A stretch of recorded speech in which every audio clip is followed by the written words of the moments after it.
I thought that was a pretty good target for a low, trade while I'm trying to learn. Yeah, I think anything north of 50 is good, because it takes time to put stuff on and all that. I've just been letting it run to 70. Now, not everything I let run to 70. Sometimes I might take something off. If it's a little bit more riskier play like Amazon, then I might take that off at 50 or something like that. But there's no hard, fast rule. It's just because you took time to put it on, then I've been trying to let things bleed a little bit more. Might as well just let it bleed a couple more days, get that 70% out of it. Not everybody's going to follow that rule, though. Well,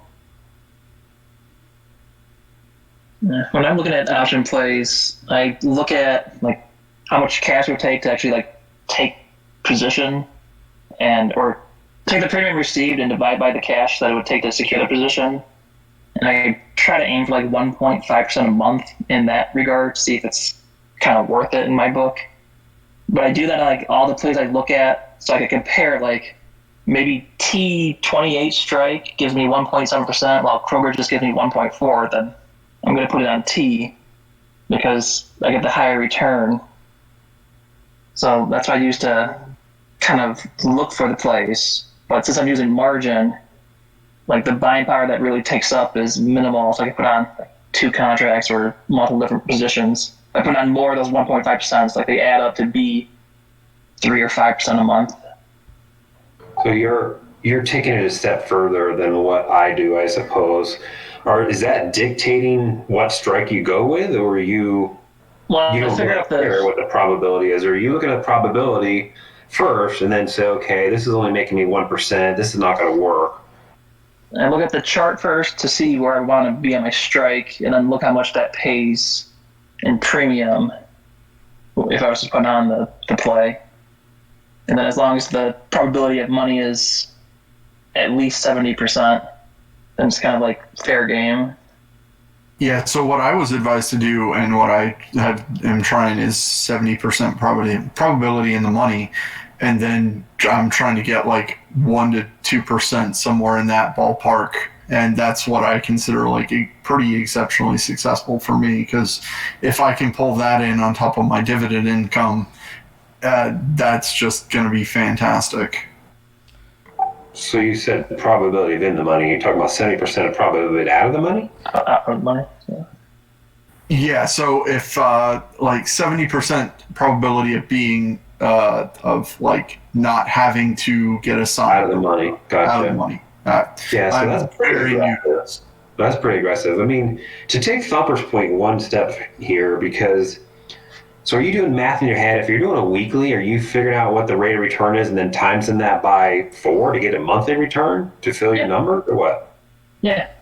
Yeah, that's too much fucking work. But I'm usually looking at a month out to begin with anyway. Like I buy my trades for 30 days and just let them bleed. Well, what if you're only doing a weekly? Then you times it by 4? Then time it by 4. That's too much work. I can make the script do that for me. Then do the script. But you don't care about your percent return per play. Like you're looking for just the safe, easy money. It's like I'm looking for all of the above. He's got grabby hands out here. Just give me all of it. I'm always gonna err on the side of being safe than I am about making an extra 0.5% or something. I don't care. It all adds up at the end of the month, and that's basically what Randy's talking about. Thumper, you just do things a little bit differently, I guess. You're more of like trying to maximize your buying power versus how much return you're getting. I don't really give a shit.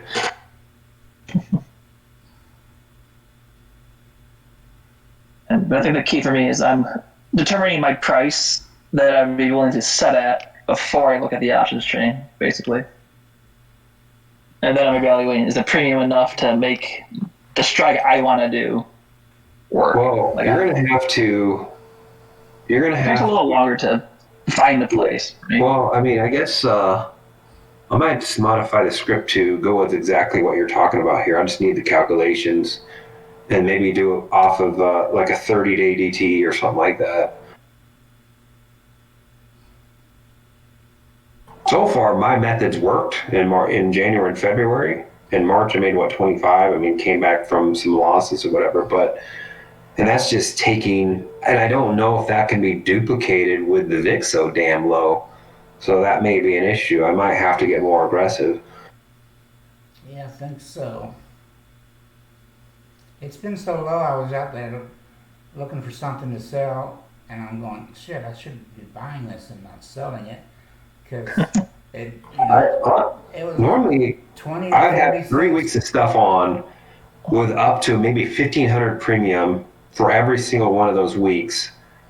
And I was Dave safe on almost all that shit. I can barely get, like 500, 700 on per week now. I hear you.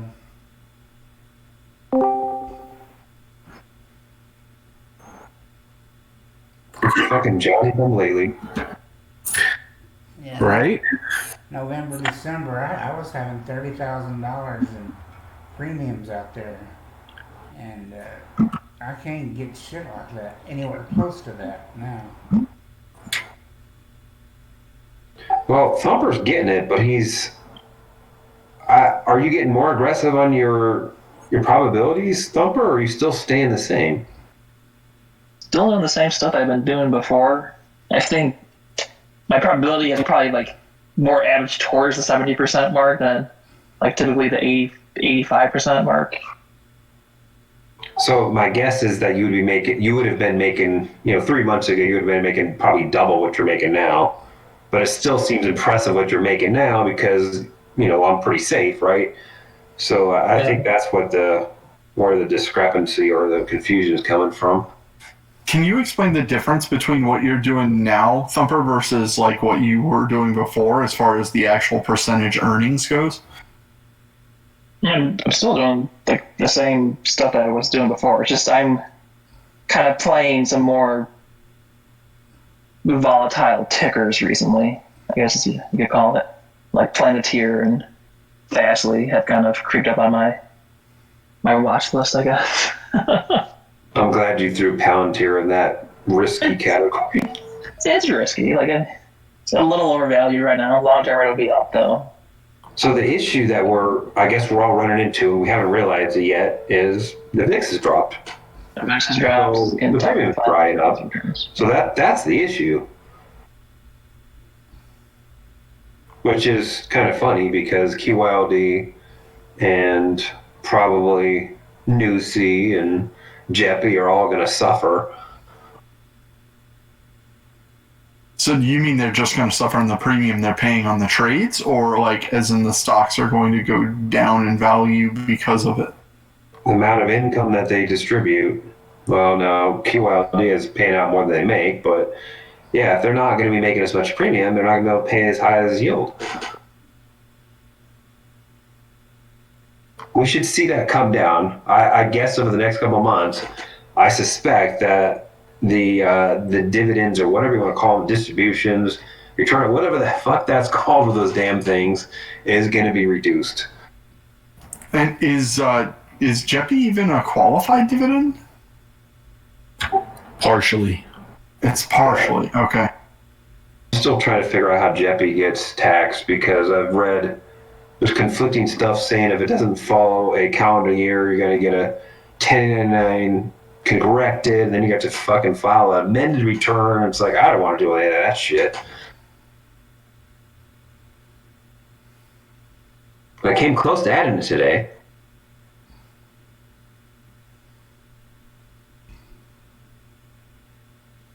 Well, I got to duck out for dinner. I will try to hop in here next time I see you guys on Thursdays, and I'm trying to learn as much as I can about options. But thanks for your time, guys. All right. You can also catch them on Sunday night too. Sunday nights are actually pretty good for me, so I'll duck in here and see. What's not going to be It's on YouTube. It's on Dave's channel, so go to Hidden Freedom Investing Yeah, we do live stream on Sunday nights. and subscribe to his All channel. right. Now, I'm already subscribed to Dave's channel. Okay, well, just go to YouTube and on Sunday night at 7:30, what is it, Mountain Time? 7 o'clock Mountain Time. 8 o'clock Central Time. Sounds good. Thanks. Yeah, anyway, they go for a couple of hours usually. A lot of people don't know what Mountain Time is. Y'all are special.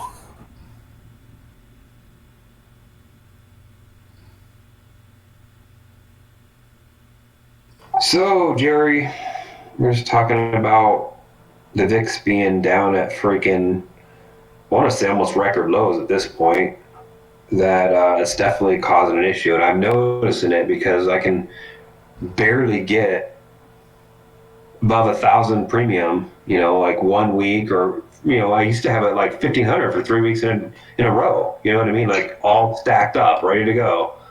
And now it's like 300 this week, 500, 700. It's like, what the hell's going on here? Yeah, I've definitely had that issue the past couple weeks. I just, it's a struggle finding something out there that's at least GW safe.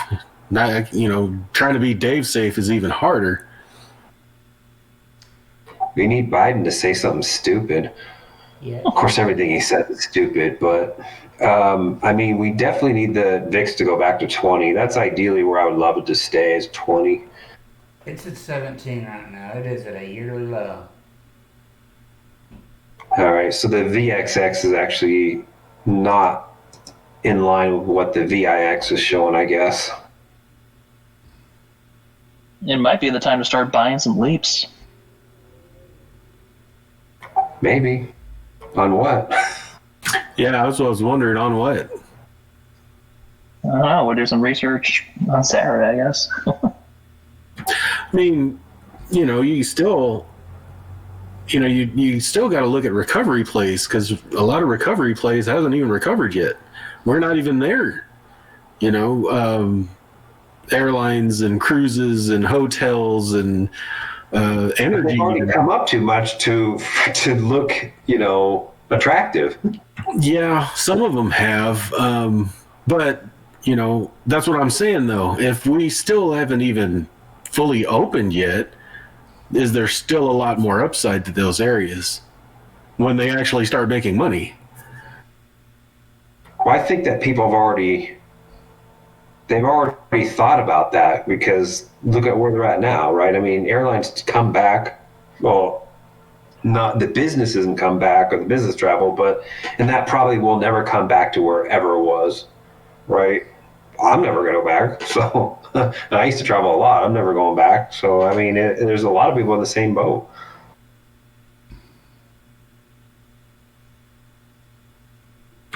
Yeah, I've been looking hard at some leaps on in some of those pockets, but it's hard. You're right, because it's how do you buy a Carnival leap now, and they still aren't even sailing? Well, Carnival Leap I think we're good to 40 on that one, easy. But is that still attractive from where it's at now, right? 26, 20, almost 27 to 40. You want to hold a leap to me, it's all about, opportunity cost. I don't want to sit in a leap for a year. You know what I mean? I don't want to sit in a leap for 2 years. I want to get in, get my quick fucking return as fast as possible, and that's what I'm trying to find. I'm trying to find a stock that could give me that, right? Not trying to get rich quick here. Just faster than slow. So if you look at where Carnival came up, because we all had leaps on it just not that long ago, a month ago or something like that. The time to get in that leap was when it was back was a 15. Now it's like, well, it's going to take a lot longer to get from 26 to 40 than it was from 15 to 26. Yeah, that was a good play. I'm glad we did that one. All the other ones that we talked about were golden. GE, ExxonMobil. I mean, we were all on the we're right. We found a lot that we didn't play. Well, genius. Even Ford. Even Ford would have got you there, big time. I don't know what else. 2-hour discussion about, and like none of us did it. Like, Yeah, exactly. oh, I don't even know what else is it's down too like late. that. Well, KMB and Pepsi were good opportunities just like in the last month or two. Utilities. Con Ed is still cheap. That's the one I was thinking of. Well, I don't know if it called cheap, but it's down. Yeah. Same thing with Pfizer. Yeah, but see, Pfizer, I see Pfizer as like a opposite of a reopening play at this point.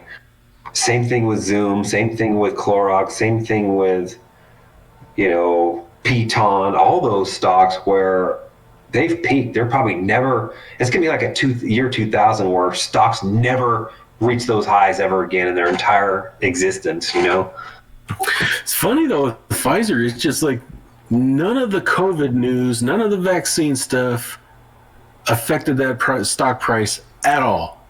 I mean, you're talking a few dollars, but nothing like crazy. It's pretty trippy. Like, there's got to be some revenue coming up into at least the top line of Pfizer coming up pretty soon. Well, I do have, that's the last remnants of a PMCC I have on. It's just a long call at this point. I'm waiting to get the hell out of it. And the thing just doesn't do anything. It's anemic.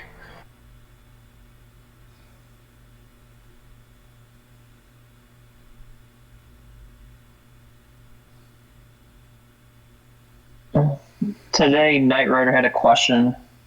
With a 50K cash account, would 200K inputs be reckless? When does it become too much? What about using stop losses or private takers with IB? Could that help? What was the question? I guess if you had a 50K account, would be putting on a lot of plays to where like you're playing with 200,000 be considered reckless? Well, I mean, let's use Jerry as the benchmark here. He's got about that account size. He would never go to 100% utilization.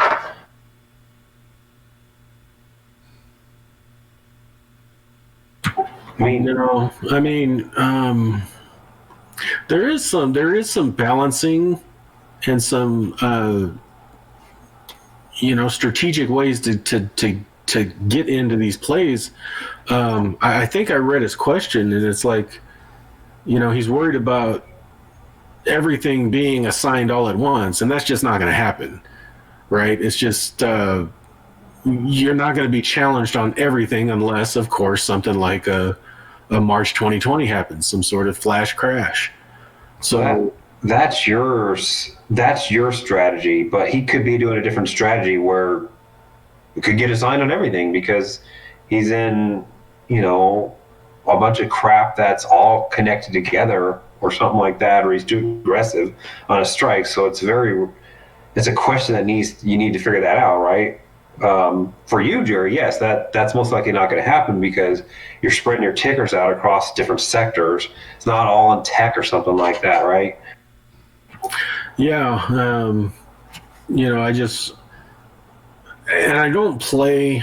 I do play some risky stocks, but I don't really call them risky stocks. They might be some lower price tickers, but they're not memes. Right, they're actual companies that make money. It's not just driven by excitement. So I think that plays a big part in what I do as well. I'm